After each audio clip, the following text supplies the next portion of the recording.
name's Tinker Hatfield, and I have been a shoe designer at Nike and a corporate architect, and now I'm vice president of design and special projects.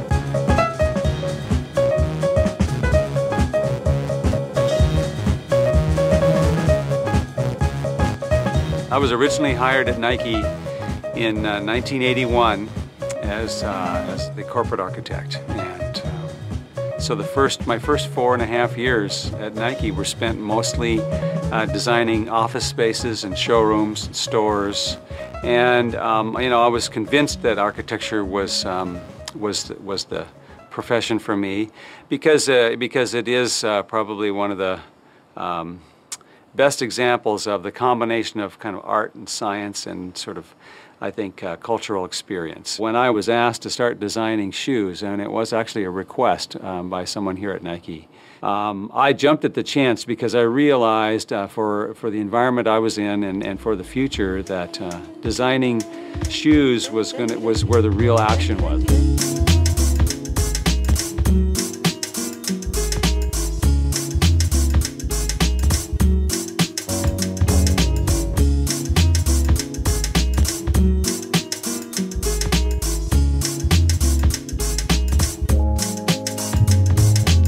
The very first more high-profile project, and as it turns out, a very controversial one, was really the Air Max, the original Air Max with a visible air window, and along with it, some other shoes that were presented as a package.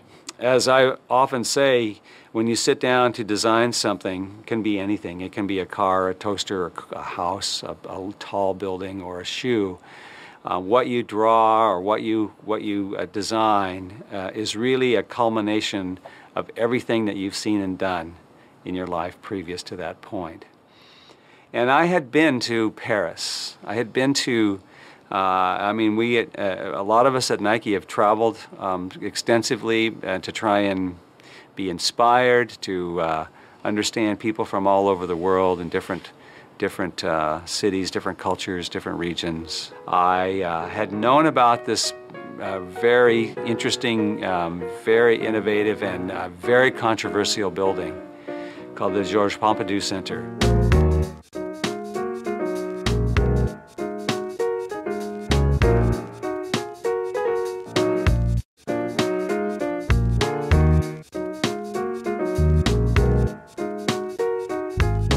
It was one of my must-sees when I was in Paris. I had to go, and coming into the plaza, surrounding the center, and then just to see the stark contrast between the traditional French style of mansard roofs and small windows and sort of row housing, if you will, and then to see this large, almost machine-like building sort of spilling its guts out into the world. In other words, you could just see everything. You could see the escalators and the heating and air conditioning. You could see the levels of the different parts of the museum, and I could see people. It really inspired me because it really shook the world of architecture. It shook the world of urban design. It really changed the way people looked at buildings. For many, it changed for the worse. But in my eyes, it changed for the better. I don't know if I was thinking, well, now I'm going to go design a shoe based off of this. I don't think I was thinking that way. I just remember being really super influenced by it and having my architectural senses sort of turned upside down.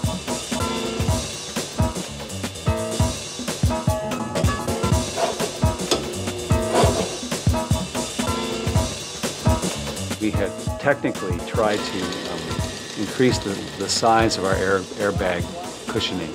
So the encapsulated airbags that we were using for, especially in the heel cushioning, were a little bit smaller. They were encased inside all of this polyurethane, and you couldn't see it. And really, most people didn't understand what air was. We have finally designed a bag that puts the largest amount of air into the shoes for cushioning, But we've also widened the bag so that we're not sacrificing stability at all. Well, that's great, but how are we going to fit an air sole this wide into our midsoles?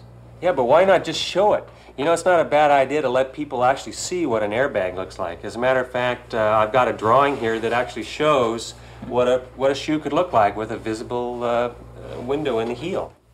I'm fully convinced that had I not seen the building, I might not have suggested that we actually expose this airbag and make it visual and actually let people see inside the shoe.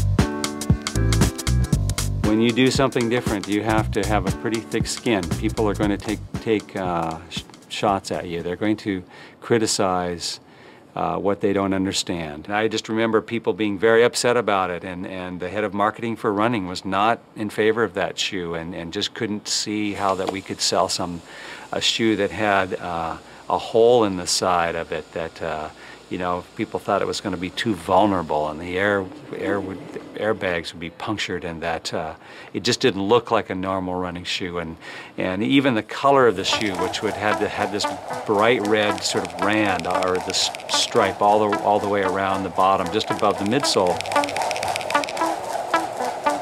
If you go to the back to the Pompidou Center, not only did Piano and his team expose all of the inside of the structure and the mechanical systems, but he painted everything in bright colors because he wanted those things to be visible from a distance, and that to be striking, and to maybe shake people up even a little bit more.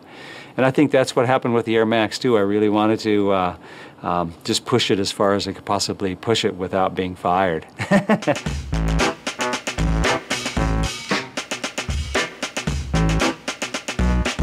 I believe that that entire Air pack of shoes, including the Air Max, was probably pretty pivotal in changing around Nike's sort of direction.